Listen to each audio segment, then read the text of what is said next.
पार्टियों में महत्वपूर्ण पदों पे रहा हूँ। मैं शुरू से समाज के प्रति, समाज में हो रही अन्याय के खिलाफ अपनी आवाज़ को बुलंद की है। मेरी पहचान एक युवा नेता के रूप में उस वक्त हुई थी जब मेरी उम्र काफ़ी कम थी। मैंने 2009 में जहानाबाद से लोकसभा चुनाव भी लड़ा, 2015 में विधानसभा भी चुनाव लड़ा। तो आज मैं यहाँ पे राष्ट्रवादी कांग्रेस पार्टी का पूर्व अध्यक्ष के नाते कम और एक विक्टिम के रूप में ज्यादा आप लोगों के सामने प्रेस वार्ता कर रहा हूं। पहले मैं बता दूं कि जो अभी बिहार की स्थिति है, जो कुछ दिन पहले एक बड़ा बदलाव हुआ बिहार में, हमारे नए मुख्यमंत्री श्री सम्राट चौधरी ने युवा चेहरे के रूप में मुख्यमंत्री पद की शपथ ली। तो हम आम आवाम में एक बड़ा ही उत्साहपूर्ण एक मैसेज गया था कि अब शायद बिहार के हालात पहले से भी ज्यादा बेहतर होंगे। लेकिन कल जो हमने देखा, कल जो बिहार के राजधानी के पौष इलाके राम जयपाल नगर में एक घटना घटी, जिसमें अपराधियों और पुलिस का एक मजबूत गठबंधन देखने को मिली। मैं आपको पहले कुछ सुना दूं, उसके बाद हम विस्तार रूप से अपना चर्चा करेंगे और मीडिया को संबोधित करेंगे। पहले आप सुनिए, आप लोग इस आवाज से भली वाकिफ होंगे। हाँ जी सर, बोल रहे थे कि अभी का मैंने आपको वीडियो भेजा है, तो अब तो मान लीजिए ठीक है, कार्रवाई सबमिट कर देना, सुन लेंगे इसको ना, जो भी होगा सोमवार करेंगे, कार्रवाई करेंगे। सर वो जो वहाँ पे तहस नहस सब जो हो गया है, तो उसका तत्काल क्या ये होगा? सारा गाय वाय सब रोड पे है, ना कुछ लगाने का जगह है, ना कुछ कहीं जाने का जगह है। तो आप बताइए इसमें क्या करेंगे हम अभी? आप इसको एएसपी दानापुर से पूछिए, एसडीएम दानापुर के पास जाके उनके पास फोन करिए, वो बताएंगे ना इस चीज का जवाब। उनके ऑर्डर पे हुआ है तो कि आपको क्या पावर थी, है ना, उससे वो नाकर है ना, उनसे पूछिए ना, नंबर है उनका? नहीं सर, हमारे पास उनका नंबर नहीं है सर। जो भी नंबर था आपने मेरे को नंबर दिया था, एसडीएम सर का भी नंबर आप ही ने मेरे को दिया था। आपको इसका फोन रिसीव कर लेता हूँ, आपके सारी चीजें है ना। तो सर जनता के लिए तो आपको ये किया जाए ना, ताकि परेशानी में रहे। तो आप सही बात है, आप कहीं ना कहीं ये थे, तब तो आप मेरे को रिस्पॉन्स कर रहे थे।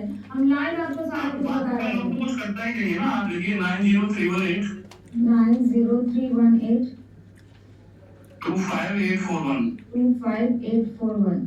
वहाँ जो जेसीबी आई थी, वहाँ पे जो जेसीबी आई थी, उससे हम लोग बोले तो वो बोलता है हम लोग सरकारी जेसीबी है। सारा जवाब ये देंगे ना, इनकी जिम्मेदारी थी, इन्होंने इनकी कहने को हुआ है सब कुछ। ये देंगे जवाब आपका, जो भी देना है ना, इनसे मांगिए जवाब।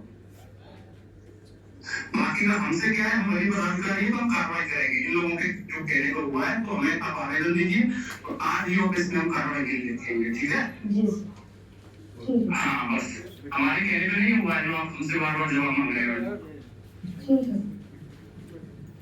ठीक, ये आवाज था पटना के सिटी एसपी पश्चिमी भानु प्रताप जी का।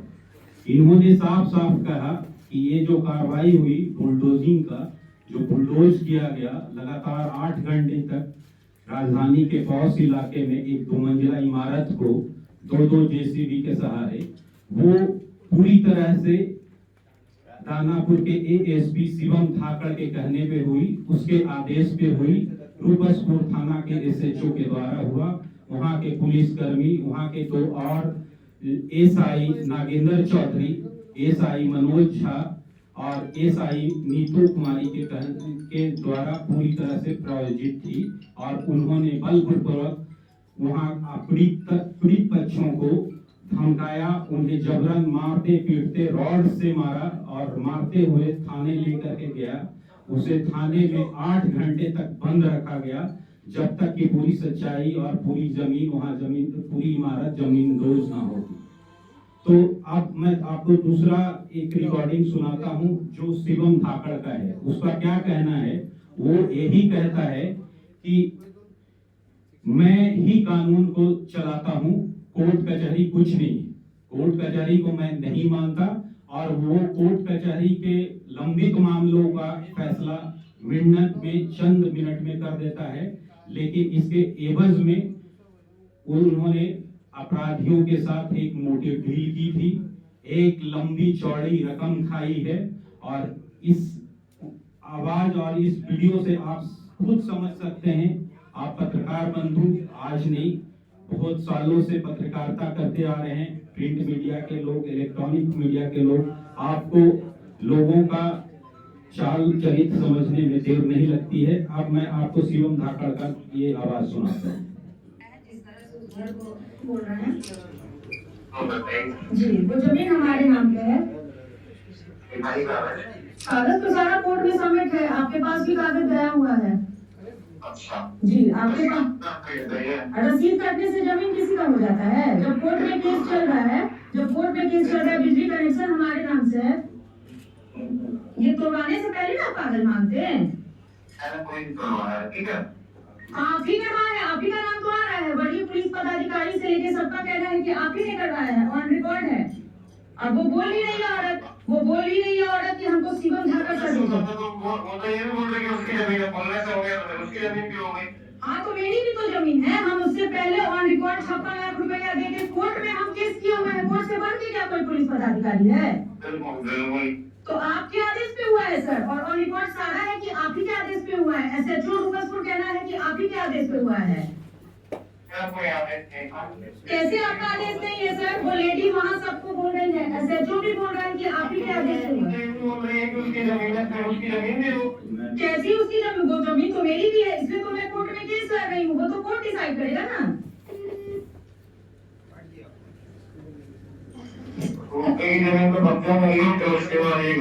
ये कोर्ट में मामला चल रहा है, तो इसमें ना कोई एएसपी एसडीएम कुछ भी नहीं कर सकते हैं। अरे भाई, कोर्ट में आवेदन लगा, हम उसको इस्तेमाल कैसे कर रहे हैं? उसमें हम कहाँ कुछ कर रहे हैं, हमको उसको जब से कोर्ट में की गौशाला पहले से बना हुआ है सर, गौशाला पहले से बना हुआ है। दूसरा क्या आपके पास प्रूफ है? हमारा पास प्रूफ है, मेरे पास पेपर है, हमारी जमीन है वो। गौशाला जमीन वाली से ना, गौशाला आज का बना हुआ है, गौशाला 2019 से बना हुआ है। जमीन डिस्प्यूटेड नहीं है, 2000 सुनिए सर, 2019 में वो गौशाला बना हुआ है।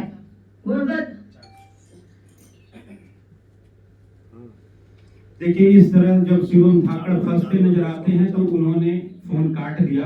वो स्पष्ट कह रहे हैं कि जिसका रसीद हो गया उसी का जमीन हो गया, वो कोर्ट को नहीं मानते हैं। तो ऐसा नहीं है कि शिवम धाकड़ को पता नहीं है कि न्याय क्या होता है, कानून क्या है। उन्हें पूरी अच्छी तरह से पता है कि कानून कैसा होता है, कानून क्या है और कैसे काम करना है।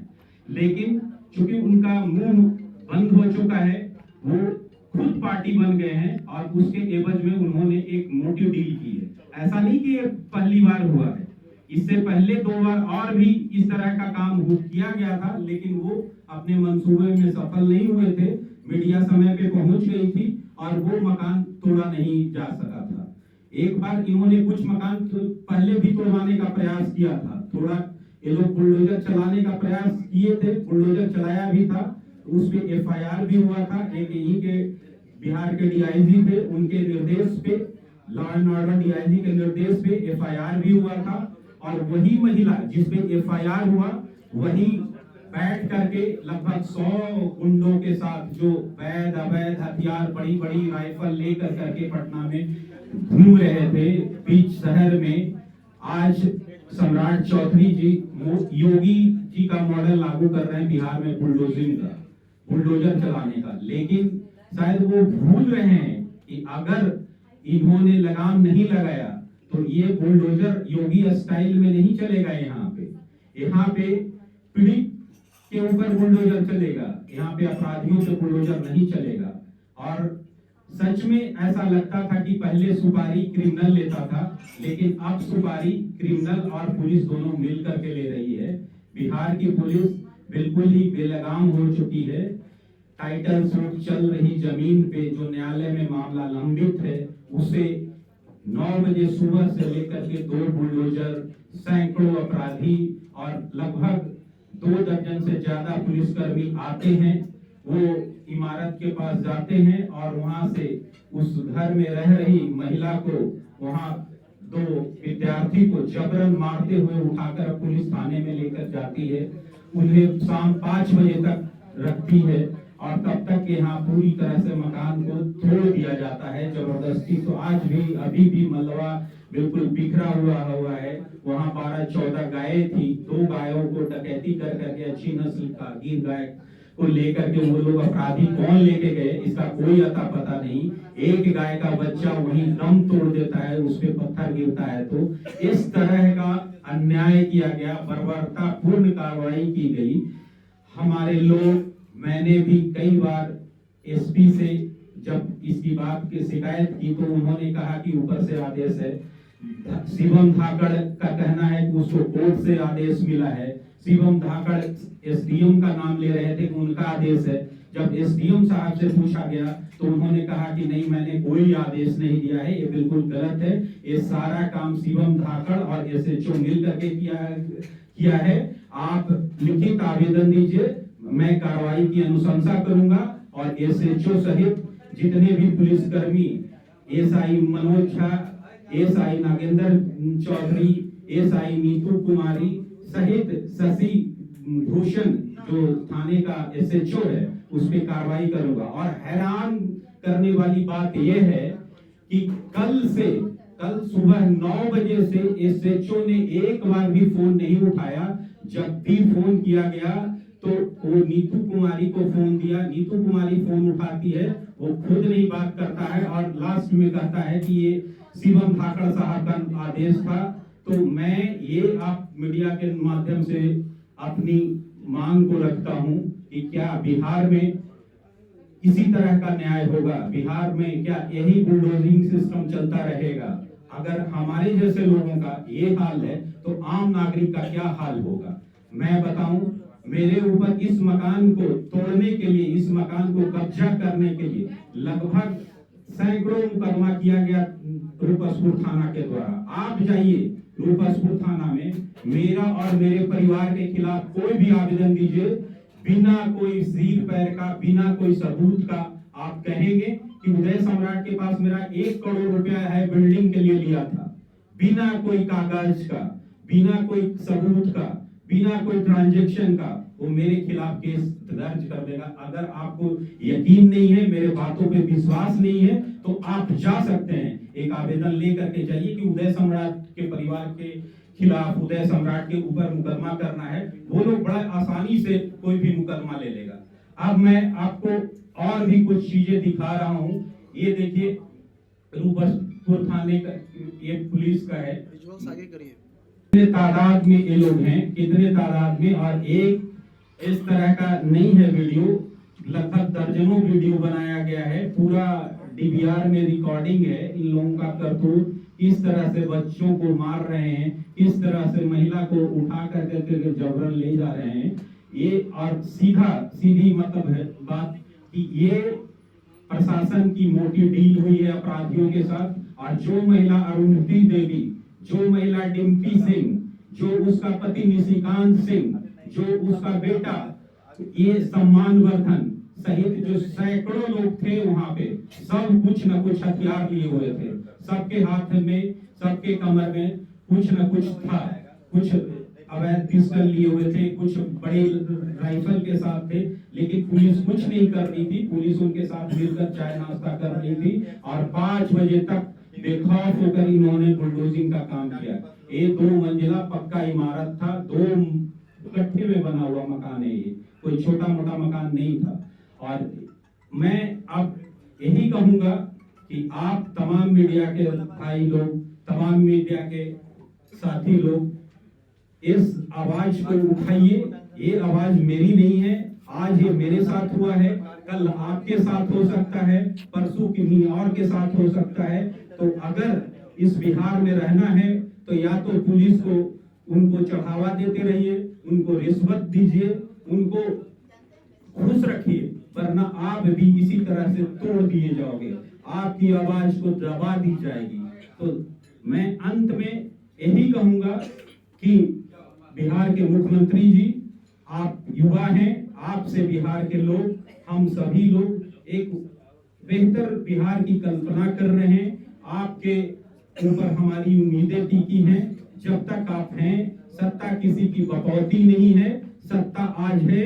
आज बिहार के मुख्यमंत्री आप हैं, कल बिहार के मुख्यमंत्री नीतीश कुमार थे, इससे पहले कोई और था, कल कोई और आएगा। लेकिन आप जब तक हैं, बिहार में एक अच्छी मिसाल कायम कीजिए अपने कार्यों से, और ऐसे पुलिस कर्मियों से, ऐसे पुलिस पदाधिकारियों से आपको सावधान रहनी होगी, क्योंकि जो बिहार में बहुत सारे लोग हैं, एक बड़ा तबका है जिन्हें आप मुख्यमंत्री के रूप में नहीं बच रहे हैं। तो मैं प्रशासन के वरीय पदाधिकारियों से, डीजीपी से, आईजी साहब से, एसएसपी साहब से यही आग्रह करता हूं कि आप लोग अन्याय मत कीजिए, अन्याय मत होने दीजिए, किसी शरीफ को आप अपराधी मत बनाइए। जहां तक मेरे ऊपर इन्होंने कई मुकदमा दर्ज किया था इस मकान को सिर्फ हासिल करने के लिए। मैं एक बड़ा बिल्डर हूं, मेरा प्रोजेक्ट में लगभग 100 करोड़ से ज्यादा का लागत लगा हुआ है, लेकिन इन लोगों ने जबरन मेरी आवाज को, जबरन मेरी गति को रोकने के लिए इन लोगों ने मेरे ऊपर कई दर्जनों मुकदमा करवाया। मैं अपनी मैं खुद का बैकग्राउंड बना दूं, मैं एक फॉरेन यूनिवर्सिटी से पढ़ा हुआ लड़का हूं। मैंने विदेशों में रह करके काफी अच्छे प्रोफाइल पे नौकरी की है, और जब से मैं राजनीति में भी आया तो मेरा काफी अच्छा पद रहा है। जो भी पद मैं अच्छे अच्छे पद को ग्रहण किया हूं और अच्छे पद जिम्मेवारी को निभाया हूं। आज तक मेरे ऊपर कोई नहीं कर सकता है कि किसी के साथ मैंने फ्रॉड किया, किसी को मैंने दबाया है, किसी के साथ कोई गलत काम किया है। हाँ, मेरी आवाज को गलत तरीके से, मेरी इमेज को, मेरी छवि को पॉलिटिकली कत्ल करने के लिए, हमें व्यापारिक रूप से पंगु बनाने के लिए पुलिस के लोग, खास करके रूपसपुर थाना के लोगों ने मेरे ऊपर जबरन गलत तरीके से मुकदमा किया गया है। अगर इसकी न्यायिक जांच हो तो मेरे ऊपर किए गए एक भी मुकदमा सही साबित नहीं होगा। और इन बातों को छोड़िए, जो कल हुआ है, ये कौन होते हैं इंसाफ करने वाले? ये शिवम धाकड़ जी, आप आईपीएस हैं, पूरी दुनिया आईपीएस नहीं होती है। इसका मतलब ये नहीं कि लोगों का वजूद नहीं होता है। सिर्फ आईपीएस और आईएएस ही समाज के लोग नहीं हैं, हम लोग भी हैं। हमारे ही भी एक पहचान है, हम लोगों को भी समाज में रहने का हक है। शिवम धाकड़ जी, आप मनमानी नहीं कर सकते हैं। और एसएचओ जो शशिकांत कुमार है, तुम हमेशा से मनमानी करते आए हो। जब से रूपसपुर थाने में आए हो, तुम्हारी अन्याय की घड़ा भर चुकी है। अब तुम्हारे ऊपर जो भी होगा ये बहुत ही बुरा होगा, और मैं इस लड़ाई को मीडिया के माध्यम से, लोगों के सहयोग से काफी आगे तक लड़ूंगा। और मैं फिर मीडिया के साथियों के माध्यम से अपनी आवाज देता हूं, और अपनी आवाज को तब तक खत्म नहीं होने दूंगा जब तक मैं जिंदा हूं। शिवम धाकड़, एसएचओ रूपसपुर, मैं डरने वाला नहीं हूं। भले ही तुम दर्जन नहीं, सैकड़ों मुकदमा मेरे ऊपर कर दो, लेकिन मैं न्याय लेकर रहूंगा, क्योंकि मैं न्याय की लड़ाई दूसरों के लिए लड़ने वाला हूं। अगर मेरे साथ अन्याय होगा, मैं कतई बर्दाश्त नहीं करूंगा। मुझे जेल में रखो, फांसी दो, मैं डरने वाला नहीं हूं। फिर से मैं शिवम धाकड़ तुमको कहता हूं कि आप तुम सुधर जाओ। ये बिहार है, बिहार की जनता उस हद तक ही अन्याय बर्दाश्त करती है जब तक वो अन्याय सीमा से बाहर ना हो जाए। लेकिन तुमने कल जो किया है, एसएचओ से मिल कर करके वो न्याय की सीमा को लांघ दी है, और बिहार की जनता को, बिहार के लॉ एंड ऑर्डर को शर्मसार कर दिया है। और अंत में मैं अपनी बात को समाप्त करने से पहले आप तमाम मीडिया, प्रिंट मीडिया के लोग, इलेक्ट्रॉनिक मीडिया के साथियों, सबसे आग्रह करता हूं कि मेरी आवाज को दबने मत दीजिए। मैं ये लड़ाई लड़ना चाहता हूं, और मेरी लड़ाई कोई छोटी लड़ाई नहीं है। मेरी लड़ाई सीधा जहां मैं रहता हूं, दानापुर में, वहां का लोकल एसएचओ से है, वहां का लोकल एएसपी से है। तो आप समझ सकते हैं, हो सकता है आज के बाद मेरे ऊपर, मेरे परिवार के ऊपर किस तरह का अत्याचार हो सकता है, कितनी झूठी यातनाएं दी जा सकती है, कितने झूठे आरोप लग सकते हैं। तो कृपया आप लोगों से आग्रह करता हूं कि आप मेरा साथ दीजिए। अन्याय के खिलाफ साथ दीजिए और न्याय का साथ दीजिए। और इन्हीं शब्दों के साथ मैं अपनी प्रेस वार्ता को समाप्त करता हूं।